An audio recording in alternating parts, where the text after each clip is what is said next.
আচ্ছা, তোমাদের বাড়িতে কি এরকম একটা দুষ্টু বিচ্ছু বাচ্চা আছে যে তোমার ঘরে সমস্ত জিনিসপত্র এদিক থেকে ওদিক করে দেয়? মানে বিয়ের পর পর্যন্ত, বিয়ের আগে বা বিয়ের পর আমি আমার সমস্ত জিনিসপত্রগুলো এই ড্রেসিং টেবিলে সমস্ত কিছু সাজিয়ে রাখতাম, ঠিক আছে? তারপরে বিয়ের পরও আমি আমার শ্বশুর বাড়িতে, যেখানে আমি আমার জিনিসপত্রগুলো গুছিয়ে রাখি, সেখানেও খুব সুন্দর করে জিনিসগুলো গুছিয়ে রাখতাম। যেই আমার বেবিটা একটুখানি বড় হয়ে গেল, এতটা বড় হয়ে গেল দেখলে কিছুক্ষণ আগে, তারপরে আমার সমস্ত জিনিসপত্রগুলো আর জায়গায় থাকে না।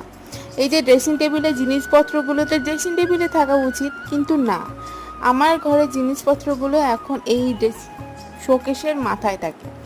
তারপরে এই যে শোকেসের ভেতরে যে জিনিসগুলো থাকার কথা সেখানেও থাকে না।